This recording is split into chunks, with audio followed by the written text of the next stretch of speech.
இன்றே டவுன்லோட் செய்து உங்கள் ஃபேவரட் ஷோக்களை என்ஜாய் பண்ணுங்க. லக்ஷ்மி லக்ஷ்மி லக்ஷ்மி லக்ஷ்மி லக்ஷ்மி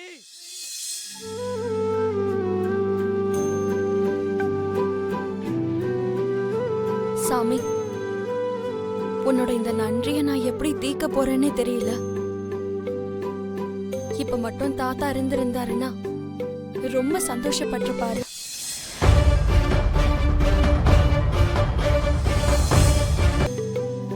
ஆனா இந்த சந்தோஷத்தை பகிர்ந்துக்கிறதுக்கு தாத்தா என் கூட இல்ல. அதனாலதான் நான் உன் மூலமா என் தாத்தா கிட்ட சொல்றேன் சாமி.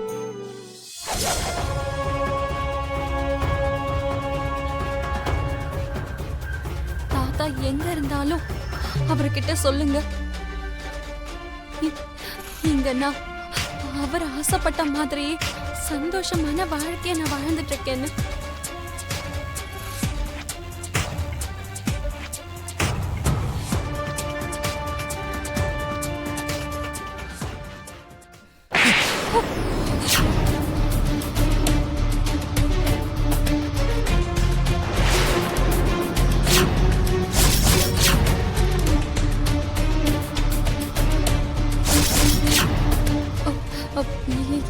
என்ன ஆச்சுங்க? ஏன் இவ்வளவு கோபமா இருக்கீங்க? நான் ஏதாவது தப்பு பண்ணிட்டேனா? பண்றதெல்லாம் பண்ணிட்டு எதுவும் தெரியாத மாதிரி கேக்குறியா? நான் என்ன தப்பு பண்ண? எனக்கு எதுவும் தெரியலங்க. சொன்னீங்கன்னா நான் அதை சரி பண்ணிக்கிறேன். என்ன சரி பண்ணிக்க போற? என்ன சரி பண்ணிக்க போற? சரி பண்ணிக்க போறாளாம், சரி பண்ணிக்க போறாளாம்.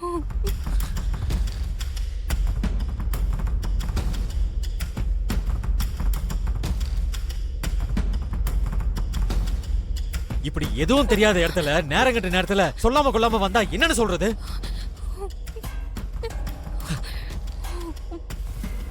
உனக்கு என்ன ஆச்சோன்னா எவ்வளவு பதறி போயிட்டேன் தெரியுமா? என்ன நீ ஒரு புது இடத்துக்கு வந்திருக்கோமேனு கொஞ்சம் கூட பயமே இல்லாம இருக்க? நீ எங்கேயாவது தொலைஞ்சு போயிட்டேனா? எங்கேயாவது தொலைஞ்சு போயிட்டேனா? எங்கேயாவது தொலைஞ்சு போயிட்டேனா?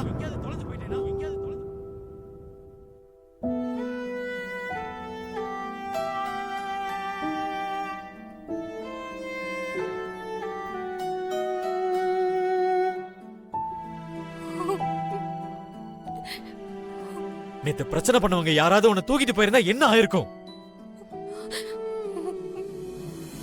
இங்க வரேன்னு அட்லீஸ்ட் என்கிட்ட ஒரு வார்த்தையாவது சொல்லிட்டு வந்திருக்கலாம்ல. உங்ககிட்ட நான் சொல்லணும்னு தான் நினைச்சேங்க. அப்புறம் எதுக்காக சொல்லல? நீங்க ராத்திரி முழுக்க ரூம்க்கு வரவே இல்லையேங்க. எனக்கு ஒவ்வொரு வெள்ளிக்கிழமையும் கோயிலுக்கு போறது பழக்கம். ஆனா அங்க பக்கத்துல கோவில் இல்லைன்னு சொன்னாங்க. உங்களையும் நான் என் கூட கூட்டிட்டு வரணும்னு தான் நினைச்சேங்க. ஆனா நீங்க ஒர்க்ல ரொம்ப பிஸியா இருப்பீங்கன்னு உங்ககிட்ட சொல்லாமையே நான் இங்க வந்துட்டேங்க.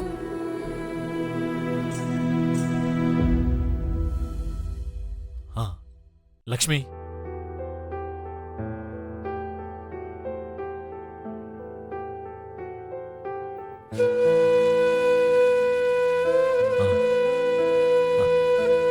நீ சடனா காணாம போனதுனால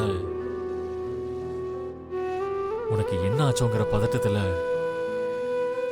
உன் மேல கை ஓங்கிட்டேன். I'm sorry Lakshmi.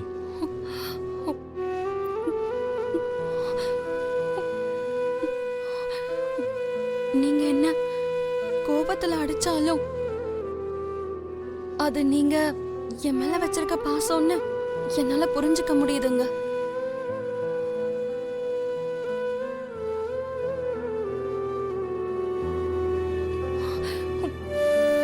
நான் ரொம்ப பதட்டப்பட வச்சுட்டேன். என்ன மன்னிச்சிருவீங்கல்ல?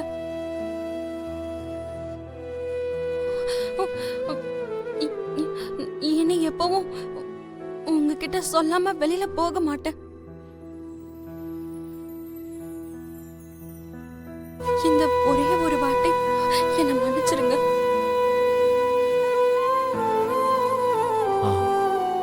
It's okay Lakshmi. வா.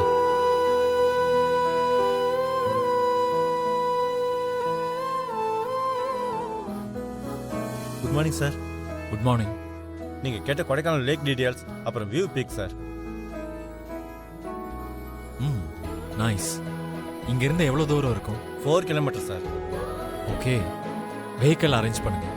ராஜேஷ் சார், கொடைக்கானலை சுத்தி பார்க்கறதுக்கு 2 சைக்கிள்ஸ் அரேஞ்ச் பண்ணுங்க. Okay sir. Excuse me, cycle எதுக்கு? சார், நீங்க கேட்ட பிளேஸ்க்கு வெஹிக்கிள்ஸ்ல போக முடியாது, சைக்கிள்ல மட்டும் தான் போக முடியும். அப்படின்னா இப்போ 4 கிலோமீட்டர்ஸ்க்கு சைக்கிளே போகணுமா? I am very sorry sir, வேற ஆப்ஷன் இல்லை. ஆப்ஷன் இருக்கு. கொடைக்கானல் லேக் இல்லாம வெஹிக்கிள் ரூட் போற வேற ஏதாவது பெஸ்ட் பிளேஸ் சொல்லுங்களேன். செக் பண்ணி சொல்றேன் சார். என்னங்க? சொல்லு லக்ஷ்மி. நீங்க தப்பா நினைச்சுக்கலன்னா நம்ம அந்த லேக் கிட்டே போலாங்க. லக்ஷ்மி, அவ்வளோ தூரம் சைக்கிள் மிதிச்சுட்டு போறது ரொம்ப கஷ்டம். அதுவும் இல்லாம எனக்கு சைக்கிள் ஓட்ட தெரியாதுன்னு சொன்னா எல்லாரும் முன்னாடி இன்சல்ட் ஆயிடுமே. தெரிஞ்ச மாதிரி மேனேஜ் பண்ணுவோம். இங்க பாருங்க, நீங்க என்ன யோசிக்கிறீங்கன்னு என்னால நல்லா புரிஞ்சுக்க முடியுது. எனக்கு சைக்கிள் ஓட்ட தெரியாது, நான் எங்க கஷ்டப்பட போறேன்னு தானே நீங்க இவ்வளவு நேரமா யோசிச்சுக்கிட்டு இருக்கீங்க. பரவாயில்லங்க, எனக்கு சைக்கிள் ஓட்ட தெரியும். நம்ம சைக்கிள்லயே போலாங்க. ஆனா அது லக்ஷ்மி, நான் சைக்கிள் ஓட்டி ரொம்ப வருஷம் ஆகுது. அதுவும் அவ்வளோ கிலோமீட்டர்ஸ்னா. அது பரவாயில்லங்க, உங்களுக்கு ஒன்றும் பிரச்சனை இல்லைன்னா நம்ம 2 பேரும் ஒரே சைக்கிள்ல போலாங்க. வேணும்னா நானே சைக்கிள் ஓட்டுறேன். லக்ஷ்மி, அது ஓகே தான். ஆனா அவ்வளோ கஷ்டப்பட்டு போக வேண்டிய அவசியம் என்ன இருக்கு? நம்ம மனசுக்கு பிடிச்ச விஷயத்த செய்யறப்போ வர கஷ்டத்தை பத்தி எல்லாம் யோசிக்க கூடாதுன்னு சின்ன வயசுல என் தாத்தா சொல்லியிருக்காருங்க.